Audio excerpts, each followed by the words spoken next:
সবটা পাইনি, একটা জিনিস রয়েছে, যদিও মানে নিজের জিনিস পাওয়ার জন্য দেখে এরকম তার সাথে দু রকমের পড়া।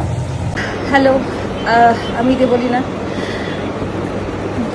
লাইফের কি বলবো, ভালো মুহূর্ত খারাপ মুহূর্ত সবটাই তো এতদিন ফেসবুকে শেয়ার করেছি, যতটা শেয়ার করার মতো মনে হয়েছে ততটা করেছি। তো কদিন আগে এটাও শেয়ার করেছিলাম যে লাস্ট 4-5 মাস ধরে আমরা কীরকমভাবে আর কি মানে নিজের জিনিস পাওয়ার জন্য বারবার করে ঘুরছিলাম আর কি, নিজের জিনিস পাচ্ছিলাম না। তো চন্দননগর থেকে আমি যেটা বলেছিলাম, মানে মা যেটা বলেছিল, তো সেটা ফাইনালি আজকে আমরা পেয়েছি। আমরা চন্দননগর থেকে জিনিসপত্র নিয়ে এসেছি। জিনিসপত্র মানে আমার যে শাড়িগুলো নিজের হাতে বানানো ছিল, মানে আমি প্রচুর শাড়ি নিজে বানাই, কাপড় এনে সেগুলোকে সুন্দর করে ডেকোরেট করে আমি বানাই। তো সেগুলো চন্দননগরে প্রচুর শাড়ি ছিল। আমার মা আমাকে, আর বিয়ের আগের ব্লগ যারা তারা দেখতে পাবে যে আমি, মা, পাপাইদা বড় বাজারে সেই ট্রাঙ্ক নিয়ে দৌড়াদৌড়ি করছি। সেই ট্রাঙ্কে করে আমরা পেতলের জিনিস কিনতে গেছিলাম, বহু কষ্ট করে, কাঁসা পেতলের বাসন, দানে যেগুলো মেয়ের বাড়ি থেকে যায়, এগুলো কিনতে গেছিলাম। তো সেগুলো নিয়ে দৌড়াদৌড়ি করছিলাম। আমরা সবটাই নিজের হাতে করেছি, কারণ হেল্পিং হ্যান্ড তো সেরকম কেউ আমার কোনোদিনও ছিল না। যা করেছে আমি আর মা করেছি। তো সেগুলো ওখানে ছিল, আনতে গেছিলাম। তো আজকে ফাইনালি পেয়েছি। তবে ব্যাপারটা হচ্ছে সবটা পাইনি, একটা জিনিস রয়েছে, যদিও সেটা আমার নয়, কিন্তু সবাই বলে সেটা স্ত্রী ধন আমার প্রাপ্য। বাট স্টিল আমার বিয়ের দিনকে যেটা শ্বশুরবাড়ির থেকে আমাকে আশীর্বাদে দেওয়া হয়েছিল, একটা হার দেওয়া হয়েছিল। বিয়ে তো অনেকে দেখেছো আমাকে, গলায় একটা বড় হার ছিল আমার। তো ওই হারটা বউ ভাতের পরের দিনকেই তারা রেখে দিয়েছিলেন যে আমি কোথায় সেফ রাখতে পারবো না, যদি নিউ টাউনে আসি চুরি হয়ে যায়, বাড়িতে থাকি না, এইসব বলে বউ ভাতের পরের দিন আমার থেকে নিয়েছিলেন। তো সেটা নাকি তাদের কাছেও নেই এখন আর, এরকম একটা বক্তব্য। তো সেটা পাইনি, সেটা শুধু রয়ে গেছে, এই হচ্ছে বিষয়। তো সেটা নিয়ে আমার মাথা ব্যথা অত নেই। আমি কিছু মানে তখন তো আর কিছু বলিনি ওই নিয়ে। আমি এসছি, আমি আমার জিনিসপত্র পেয়েছি, যেটা নিয়ে চলছিল। অনেক কিছু ছিল যেগুলো আমার মনে হয়েছে যে এগুলো নিয়ে গিয়ে কী করবো। যেমন আমি একটা ছোটো ওয়ার্ড্রপ বাগেরা কিনেছিলাম, তোমার চেয়ার বাগেরা সবই কেনা ছিল ওখানে। তো আমি ওগুলো আনিনি চন্দননগর থেকে। আর ইয়েতে, হ্যাঁ, আমি এই কারণে আমি ভিডিওটা করছি, কারণ আমি জানি আবার কদিন পরে 2-4টে ভিডিও পোস্ট হবে। কারণ আমরা যখন জিনিস নিতে গেছি, অনেক আন্টিরা ওখানে ছিলেন, সিনিয়র আন্টিরা, ভাইয়ের বয়সী ভাইয়েরা অনেকে ছিলেন, যারা এরম করে অনেকভাবে ভিডিও করছিলেন আর কি। মানে বোঝা যাচ্ছিল যে ভিডিও হচ্ছে। তো আমাদের সামনে দাঁড়িয়ে, মানে পুলিশ বলেছে যে আপনারা সবাই ভিডিও করতেই পারেন, আমাদেরও বলেছে, বাট আমরা ভিডিও করিনি। তো ওনারা যাদের মনে হয়েছে তারা, নিউ টাউনে বলেছিল করা যাবে না। আজকে হঠাৎ করে মানে সোনারপুর থানা পুলিশ অফিসাররা বলেছেন আপনারা করতেই পারেন, কিন্তু নিউ টাউনে আমাদের ভিডিও করতে দেয়নি। তো নিউ টাউনে একটা ভিডিও যেটা ফেসবুকে সার্কুলেট হচ্ছে অলরেডি, সেটা হচ্ছে আমরা বারবার বলেছি নিউ টাউনের জিনিস আমরা পেয়ে গেছি, 10 দিনের মধ্যে পেয়ে গেছিলাম। তো সেই ভিডিওটাই সার্কুলেট হচ্ছে। তো ওটার এগেনস্টে অলরেডি আমি যা করার আমি তা করছি, বিকজ ওটা মিথ্যা অ্যালিগেশনস হচ্ছে। বিকজ আমি তো বলে দিয়েছি নিউ টাউনের জিনিস পেয়েছি, আমি তো বলিনি নিউ টাউনের জিনিস আমরা পাইনি, রয়ে গেছে, রেখে দিয়েছে। নিউ টাউনের জিনিস আমি অনেকদিন আগেই পেয়ে গেছি। তো কারণ আমার যদি নিউ টাউনের জিনিস না পেতাম, আমাকে নতুন করে প্রচুর জামা কাপড় কিনতে হবে, বিকজ সব আমার ওখানে ছিল। তো নিউ টাউন থেকে জিনিস আমরা 15-16 দিনের মধ্যে পেয়ে গেছিলাম। তো সেই ভিডিওটা সার্কুলেট করে সবাই, মানে একটা মহিলা আর কি, উনি লিখছে হ্যাঁ এই তো জিনিস নিয়ে গেছে, এই নিয়ে গেছে, সেই নিয়ে গেছে। আর বাই দ্য ওয়ে, আমার এরকম অনেক মানুষ আছে যারা হয়তো আমাকে 3 জানুয়ারির পরে চিনেছো, বাট তার আগে যারা আমাকে চিনতো তারা, মানে আমি তো ডেইলি ব্লগিংটা করতাম, ইভেন আমার ভালো মুহূর্তগুলো আমার শেয়ার করতে ভালো লাগতো। ইভেন মন খারাপ হলেও আমি শেয়ার করতাম যে আজকে মনটা খুব খারাপ লাগছে, মায়ের কথা মনে পড়ছে, মায়ের সাথে অনেকদিন দেখা হয়নি, বা আমি একা বসে আছি, একা বোর ফিল হচ্ছে, সবটাই শেয়ার করতাম। তো যারা বিয়ের আগের ব্লগ দেখেছো বা বিয়ের পরেও দেখেছো, তারা দেখে থাকবে যে একটা দিন এরকম ছিল, আমি গোটা ফ্ল্যাটের ট্যুর দিয়েছিলাম, যে আমার এই ফ্ল্যাটটা, ইভেন বিয়ের আগেরও একটা ভিডিও আমি করেছিলাম যে ফ্ল্যাটটার দেখো কি অবস্থা ছিল, আরবান কোম্পানি থেকে আমি ক্লিন করিয়েছি, ছিল না আমি ক্লিন করিয়েছিলাম। তো আমি আরবান কোম্পানি থেকে ক্লিন করিয়ে আমি ঘরটা এরকম আছে, তো এখন ঘরটার এই সিচুয়েশন। তো তারপরে আমি যখন উনি মানে ও যখন ছিল না, ও যখন দিল্লি গেছিলো 1 মাসের জন্য, তখন হচ্ছে আমি পুরো ঘরটাকে নিজের টাকায় আমি ডেকোরেট করেছি। হ্যাঁ, তার মধ্যে কিছু টাকা গিফটের টাকা ছিল, যেমন আমার এক্স্যাক্ট তো অ্যামাউন্ট মনে নেই, বাট কিছু টাকা ছিল যেটা গিফটের ছিল, সেই দিয়ে আমি কিছু শোপিস বাগেরা কিনেছি, মানে এখানে লাগিয়েছি ওখানে লাগিয়েছি। তো যেগুলো কিনেছি সেগুলো রেখেই এসেছি, মানে প্রচুর গিফটে পাওয়া তোমার ওই বলো সেট বাগেরা অনেক কিছু, সেগুলো আমার মনে হচ্ছে আমি এনে কি করবো, যেমন এয়ার ফ্রায়ার বাগেরা আমি কিচ্ছু আনিনি, যেগুলো আমি কিনিনি আমি আনিনি, যেগুলো আমার কেনা ছিল আমি সেগুলো নিয়ে এসেছি, কারণ ভালোবেসে কিনেছিলাম, আমি নিজের বাড়ি মনে করেই করেছিলাম পুরো বিষয়টা। হ্যাঁ, খুব হাস্যকর একটা বিষয় হচ্ছে, একটা মই নিয়ে লিখছে। ব্যাপারটা হচ্ছে আমি সারাদিন ঘরে কাজ করতাম, আমি মই ধরে বেয়ে উঠে ওপরে দেওয়াল পরিষ্কার করতাম, এখানে লাইট লাগাচ্ছি ওখানে লাইট লাগাচ্ছি। মইটা আমি আমার জন্য কিনেছিলাম, মইটা কারোর জন্য কেনা নয়, ওটা আমি আমার জন্য কিনেছিলাম, তাই ওটা আমি নিয়ে এসেছি, আমি বের করেছি, মানে যেগুলো যেগুলো আমি আমার টাকায় কিনেছি আমি সব নিয়ে এসেছি, এটা আমি এখনো স্বীকার করছি, আমি সব নিয়ে এসেছি। কিন্তু যেগুলো আমি ওকে গিফট করেছিলাম, যেমন ওকে একটা ঘড়ি আমার মা গিফট করেছিল, যেটার কস্ট নিয়ার অ্যাবাউট 65 to 70,000, টিসো ব্র্যান্ডের ঘড়ি, ওই ঘড়ি রয়ে গেছে। কোচের যে বেলটা তোমরা ভিডিওতে দেখেছিলে সেটাও রয়ে গেছে, সেটা আনিনি। আমি ওকে জামা কাপড় গিফট করেছি, কিচ্ছু আনিনি, শুধু আমার টাকাতে আমি যা যা কিনেছিলাম সেগুলো আমি নিয়ে এসেছি। তোর প্রয়োজনীয় জিনিস, আমার যেগুলো প্রয়োজনীয় জিনিস, আমার যেগুলো কেনা, ইভেন আমি যদি চাইতাম দেওয়ালে আমার গিফটে পাওয়া অনেক কিছু দেওয়ালে আমি পুরো আঠা দিয়ে সাঁটানো ছিল, আমার যদি হ্যারেস করার বা এরকম কিছু ইচ্ছা থাকতো আমি ওই দেওয়াল থেকে ওগুলো টেনে তুলতাম যাতে রং ফং চটে যায়। কারণ আমি যখন যে মোমেন্টে আমার সাথে যারা ছিল বললে এটা তো তুমি গিফটে পেয়েছো, ওরা নিয়ে নি, আমি বললাম না দরকার নেই তোলার, বিকজ দেওয়ালের রং চটলে, ওটা তো ফ্ল্যাট ভাড়ার ফ্ল্যাট ছিল তো প্রবলেম হয়ে যাবে, পরে ওকে আবার রং ফং করাতে হবে, কোনো দরকার নেই। আমি আমার জিনিসগুলো নিয়ে এসেছি, আমার যতটুকু দরকার, আমার যতটুকু যা ছিল আমি আমার জিনিসপত্র নিয়ে এসেছি। তো এই নিয়ে একটা ভিডিওই সার্কুলেট হচ্ছে, একজন লিখছে যে দেবলি আমার বেকার আমার মাকে টেনো না, তোমাদের যা বলার আমাকে নিয়ে বলো, আমার মাকে টেনো না। তো যাই মা যেটা ফিল করেছে তখন সেটা বলেছে। আমি নিউ টাউনের জিনিস পেয়ে গেছিলাম, পেয়ে গিয়ে আজকে চন্দননগরের জিনিস, চন্দননগর থানার পুলিশ অফিসারটা প্রচণ্ড পরিমাণে হেল্প করেছে, মানে প্রশাসনের হেল্প পেয়েছি আজকে আমরা, প্রচণ্ড পরিমাণে হেল্প করেছে।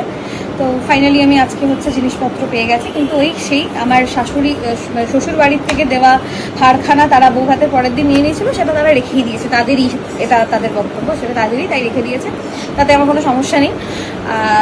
আর একটা জিনিস হচ্ছে, আমি জানি না যে, আমি তো আইন বুঝি না, বাট এই যে অনেকে বলছে না নাটক করেছে, হ্যারেস করেছে, আমি হ্যারেস করছি, ওরকম কিছু না। আমি যখন জিনিস আনতে গেছিলাম, সামনে একজন লেডি কনস্টেবল ছিল আর আমার ফ্যামিলি, মানে আমার দিদিভাই ছিল, মা ঢোকেনি ভিতরে, দিদিভাইয়ের ছেলে দুজন, যখন নিউ টাউনের কথা বলছি এটা আমি, ভেতরে দুজন লয়ার ছিল, ওদের লয়ার দুজন ছিল, আমার একজন লয়ার ছিল, সেও ছেলে, ওদের লয়ারও ছেলে ছিল, পুলিশ ছিল, দুজন ছেলে পুলিশ ছিল, একজন লেডি কনস্টেবল ছিল, আমার দিদি, আমি ছিলাম।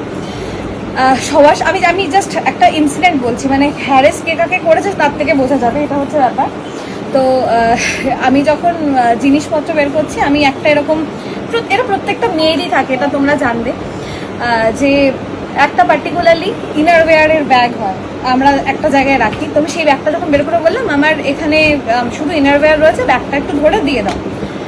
তো সেখানে দাঁড়িয়ে আমাকে ব্যাগ খুলিয়ে ইনারওয়্যার এরকম করে দেখিয়ে গোনানো হয়েছে, এটা আমার এই, এটা আমার ওই, এরকম করে আমি ইনারওয়্যার গুনেছি, মানে আমাকে গোনানো করিয়েছে। সেখানে দাঁড়িয়ে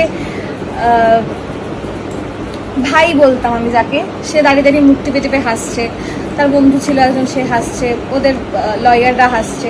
আলটিমেটলি লাস্টে গিয়ে লেডি পুলিশ অফিসার যিনি ছিলেন উনি বললেন ছেড়ে দিন, আপনি বাকি যা আছে একটু গুনে বলে দিন, ঢুকিয়ে দিন, আর দেখাতে হবে না। কিন্তু আমাকে দিয়ে লিটারালি এরকম করে তুলিয়ে গোনা করিয়েছে। তো হ্যারেসটা এখানে কেউ আছে আমি জানি না।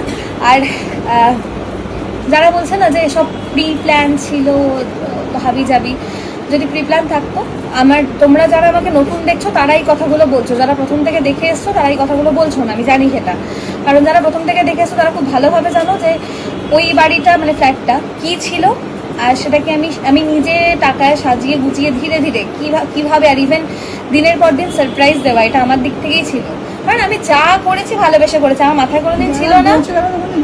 তারা শুনে বলছে এনিওয়েজ, না শুনে বলছে, বা ধরো ওই 3 জানুয়ারি পর থেকে আমাকে দেখছে, তাই অন্যান্য কিছু মেয়েদের সাথে হয়তো আমাকে গোলাচ্ছে, এটা হচ্ছে ব্যাপার। সবাই সমান হয় না, যেমন পাঁচ হাতের 5টা আঙুল সমান হয় না, তেমনি সবাই তো সমান হয় না। তো আমার যারা প্রথম থেকে আমাকে দেখেছো তারা খুব ভালোভাবে জানবে আমি নিজে খাওয়ার থেকে লোককে দিয়ে খাই, এটা আমি সব প্রথম থেকে আমি সারাক্ষণ করি এটা। তো কিভাবে আমি না ঘুমিয়ে মানে ফিরছে আমি খবর পাচ্ছি, সেই বেসিসে গাড়ি গুচ্ছকে রান্না করা, খাওয়ানো, গিফটের পর গিফট, মানে সারপ্রাইজ দেওয়া, ইভেন এরকম হচ্ছে সব তো ভিডিও করতাম না, কিছু হয়তো অফ ক্যামেরাও থাকতো, এরকম প্রচুর জিনিস হচ্ছে অফ ক্যামেরা থাকতো। বিয়েটা তো আসলে এই জন্য পেছনের কথা ছিল। আমার বিয়ে পেছানোর কথা ছিল, কিন্তু একমাত্র যে আমি যাকে ভালোবাসি তাকে আমি আপসেট দেখবো না। তো পেটে স্টেন বসানো, আমার তখন অপারেশন হয়েছিল, ডাক্তার বারণ করেছিল, তাও সেই নিয়ে বসে আমি বিয়ে করেছি, পেটে স্টেন নিয়ে। ইভেন 8 দিনের মাথায় অপারেশনে, 8 দিনের মাথায় ইভেন বিয়ে করতে বসে হঠাৎ করে ব্যথা, এত কষ্ট হয়েছে, চোখ দিয়ে জল বেরিয়ে গেছে, আধা ঘন্টার জন্য বিয়ে মানে স্থগিত, মেডিসিন, ব্যথার ওষুধ খেয়ে বিয়ে করেছি আমি, শুধু যাকে ভালোবাসি তার দিকে তাকিয়ে।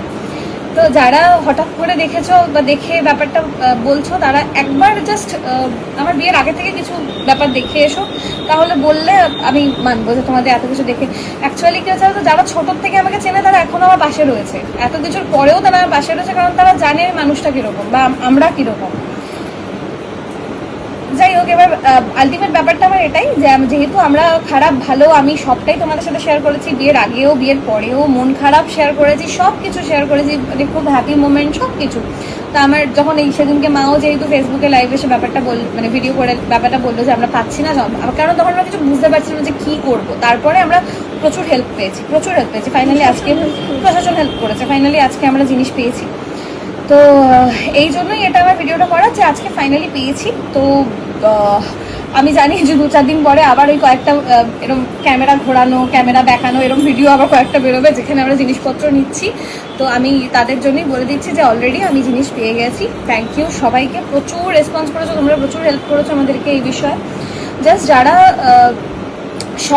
সবার সাথে আমাকে তুলনা করছো বা সবাইকে সেম মানে ধাঁচে রাখতে চাইছো, তাদেরকে বলবো যে একটু মানে মানুষ বুঝে বলা উচিত বা সবটা জেনে বুঝে বলা উচিত। তোমরা তো আমার আগের সিচুয়েশন বা আমাকে আগে থেকে দেখে আসোনি, হয়তো 3 তারিখের পর থেকে তোমরা আমাকে চেনো, তাই তোমাদের কাছে এটা এরকম মনে হচ্ছে, বাট এটা এরকম নয়।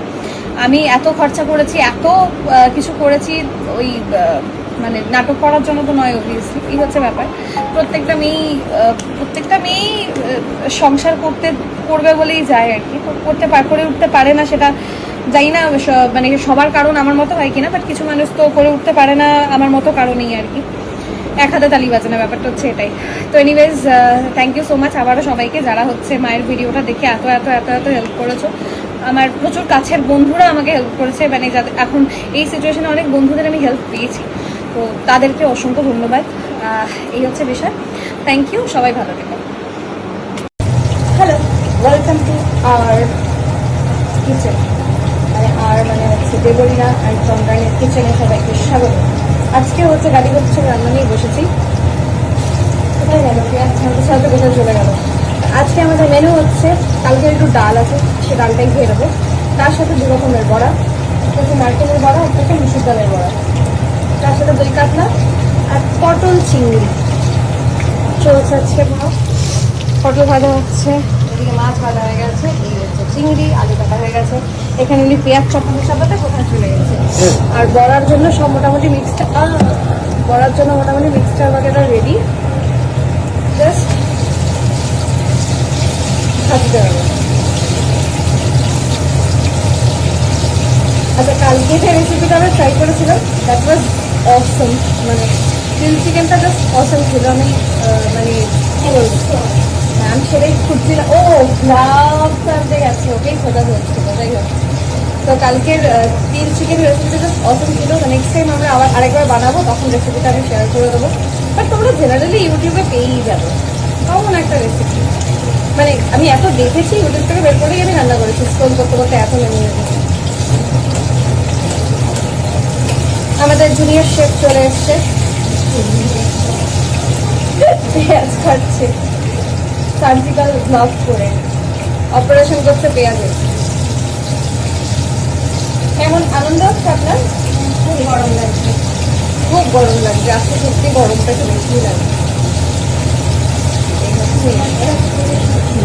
হ্যাঁ ঠিক আছে, বহুত কাজ করে, এসিতে করতে পারে, গরমে কষ্ট হয় তার, প্রচুর কাজ করে। কি হলো? হ্যাঁ 50 বার ভ্যাকিউম করে, ওসিডি ওয়ালা পার্সেন্ট। ঠিক আছে, এইটুকু ওসিডি তো চলতা হয়, তাই না? তুমি অতিরিক্ত খেতে পারবে,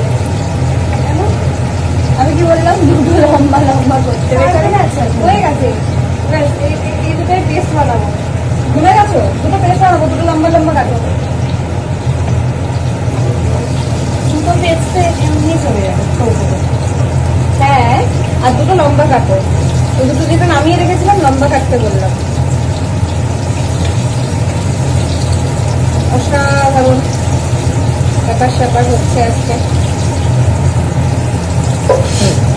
কাতলা নেমে গেছে। এটা হচ্ছে পটল চিংড়ি, লাইট নেই, খুঁজে পাচ্ছি না। হ্যাঁ, এটা হচ্ছে বড়া। এখানে দু রকমের বড়া আছে, নারকেলের বড়া আর হ্যাঁ মসুর ডালের বড়া।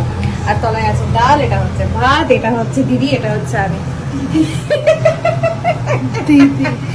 দিদি লাল হয়ে গেছে। দিদি দিদি খুবই গরম। দিদি লাল হয়ে গেছে। গ্যাসটা পরিষ্কার করা হয়ে গেছে? আমি করে দেবো?